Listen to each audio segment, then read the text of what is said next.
रावी को किताबें बहुत पसंद थी। जो भी किताब मिलती वो उसे घोल के पी जाता। कॉमिक्स, परियों की कहानियां, रहस्यमयी कहानियां सब पसंद थी, लेकिन सबसे ज्यादा यूस डरावनी कहानियां पसंद थी। एक गर्म दोपहर रवि शहर के पुराने इलाके में घूम रहा था। तंग गलियां, पुरानी इमारतों और भूली बिसरी सड़कों का जाल थी। एक कोने पर मुड़ते ही रवि को एक पुरानी किताबों की दुकान मिली।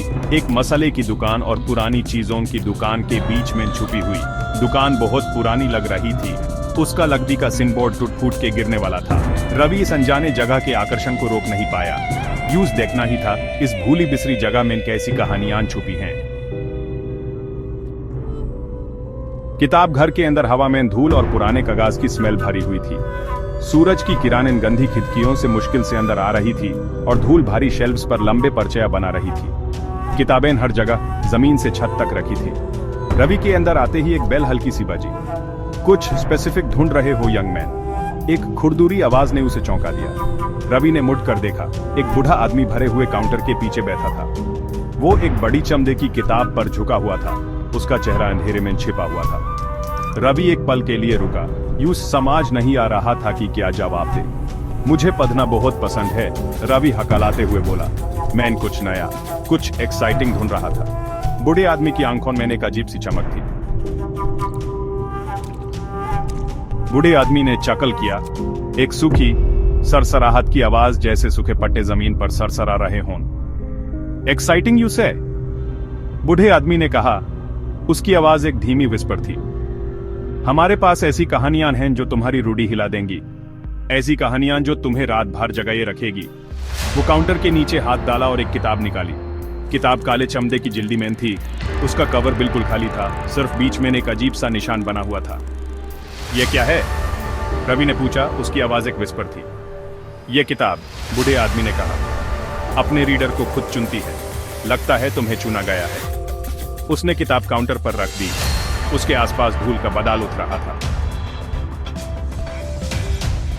रावी दौड़ते हुए किताब की तरफ बढ़ा। उसकी उंगलियां कांप रही थी।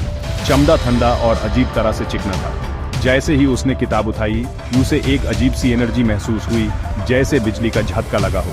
इसका कितना दाम है? रवि ने पूछा। उसकी आवाज भारी थी। यह तो गिफ्ट है, बूढ़े आदमी ने कहा। उसके चेहरे पर एक जानकर मुस्कान आ गई। लेकिन खबरदार यंग मैन, यह किताब कमजोर दिल वालों के लिए नहीं है। रवि किताब को छाती से लगाए किताब घर से बाहर निकाल गया। उस रात रवि ने किताब को इग्नोर करने की कोशिश की। आखिर में रवि हार मान गया। उसने किताब खोली और पढ़ने लगा। शब्द जैसे पेज से बाहर आ रहे थे, यूं अंधेरे और विस्पर्स की दुनिया में खींच रहे थे। हवा ठंडी हो गई और उसके कमरे के अंधेरे और गहरे लगने लगे, डरावनी शक्ल बनाते हुए। रात का सन्नाटा और भी भयानक लग रहा था।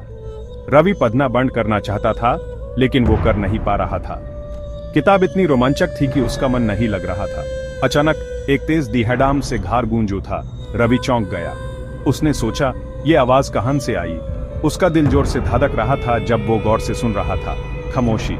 उसने अपने आप को संभालने की कोशिश की। सिर्फ हवा होगी, उसने खुद को समझाया, अपने दिल की धड़कन को शांत करने की कोशिश करते हुए।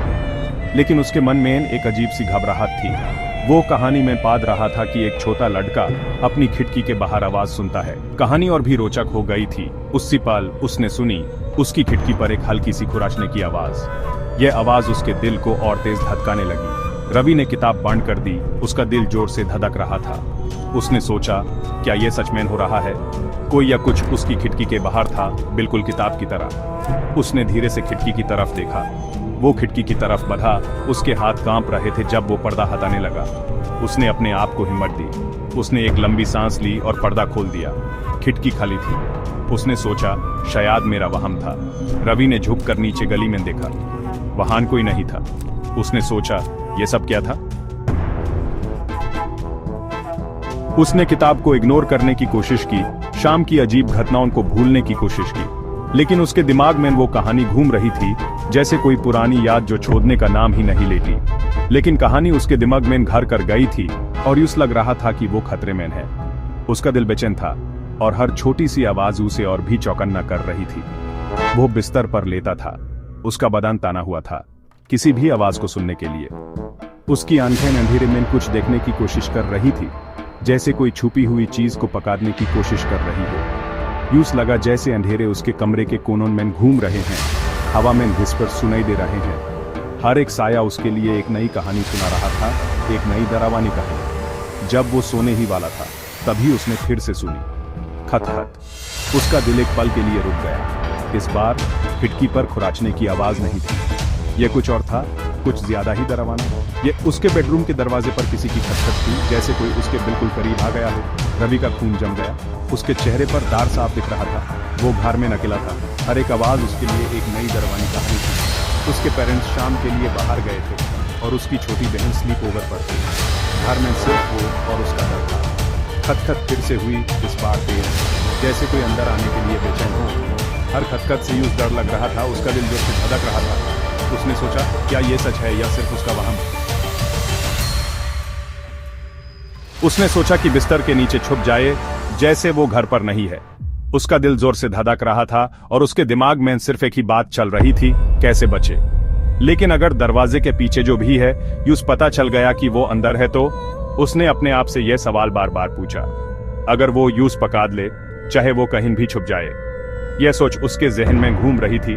खटखट फिर से हुई, इस बार और तेज। हर एक दस्तक उसके दिल की धड़कन को और तेज कर रही थी। वो और इग्नोर नहीं कर सकता था। उसका मन कह रहा था कि कुछ तो गलत है, यूस देखना ही था कि कौन है। उसने धीरे धीरे दरवाजे की तरफ कदम बढ़ाए। एक लंबी सांस लेते हुए रवि धीरे से बिस्तर से उतरा। उसने अपने आप को हिम्मत दी। उसके पैर भारी हो गए थे और उसके हाथ कांप रहे थे जब वो दरवाजे के हैंडल को पकड़ने लगा। हर एक कदम उसके लिए मुश्किल हो रहा था। उसने आंखें बैंड कर ली और दरवाजा खोल दिया। जो भी बुरे दूसरी तरफ थी, उसका सामना करने के लिए तैयार। उसने अपने आप को तैयार किया। बू! रवि की आंखें खुल गई। उसने सोचा था कुछ और होगा। दरवाजे पर उसकी छोटी बहन खड़ी थी। उसके चेहरे पर एक नटखट मुस्कान थी। उसने रवि को डरा दिया था। डरा दिया? वो गिगल करती हुई बोली। उसकी हंसी कमरे में गूंज उठी। रवि ने राहत की सांस ली, फिर गुस्सा आया। उसने सोचा था कुछ बुरा होने वाला है। तुम यहाँ क्या कर रही हो? उसने पूछा। उसकी आवाज कंप रही थी। उसने सोचा था कि उसकी बहन स्लीप ओवर पर है। तुम्हें स्लीप ओवर पर होना चाहिए था, उसने हैरानी से कहा। आई नो सिली, उसकी बहन ने कहा। उसकी मुस्कान और बढ़ गई। उसने रवि को प्यार से देखा। लेकिन मैं तुम्हें मिस कर रही थी, उसने अपने भाई को गले लगाया। क्या मैं आज रात तुम्हारे साथ सो सकती हूँ? मुझे अकेला लग रहा था।